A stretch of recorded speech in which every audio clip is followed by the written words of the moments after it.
Okay, welcome to the next video in the real analysis video series, and we left off in the previous video describing all of the axioms of real numbers, and we characterized them as properties that we demand for anything that we would be willing to call the real numbers. But we don't yet know that the real numbers exist. We still know nothing really about the real numbers.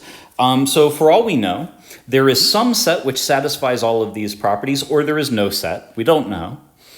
And moreover, even if there is a set of things that satisfies all these properties, we don't know if there are many different sets that satisfy these properties. Well, okay. I have said all along that we are going to construct the set of real numbers. Well, it's not really worth it. Or at least, if we're trying to get to the real analysis stuff, it's not worth it. It's an interesting thing, and I've done it before. And maybe, if somebody is interested, you can leave a comment, and maybe I'll go through one of the constructions. The construction is done in the textbook by Abbott. By Dedekind cuts, I think. Yeah, he does it by Dedekind cuts. And in the real analysis textbook written by Terence Tao, he does it the other super famous way by equivalent Cauchy sequences. I'm just saying this so that if you ever wanted to go look it up for yourself, there are these resources and you can go read up on it.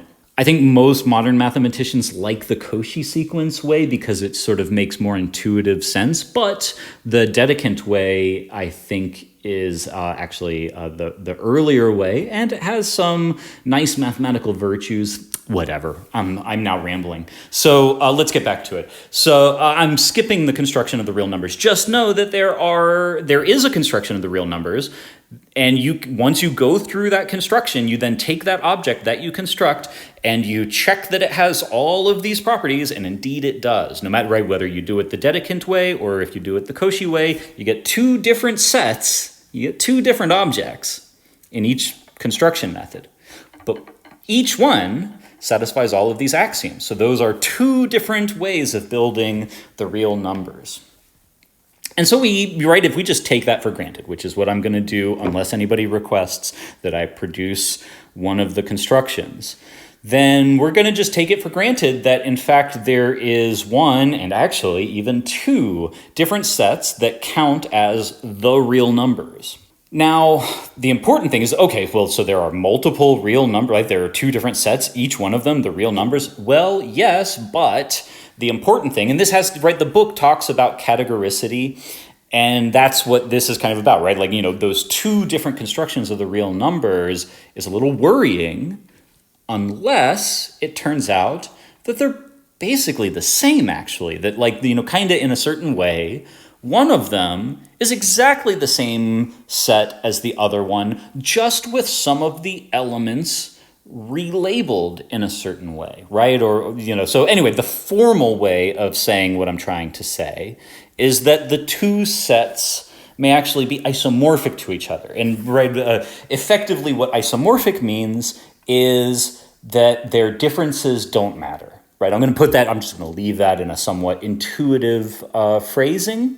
But effectively, these two different constructions of the real numbers produce two different sets, but they are, for all intents and purposes, they behave exactly the same way. We are just not interested. The ways in which they are different are not interesting.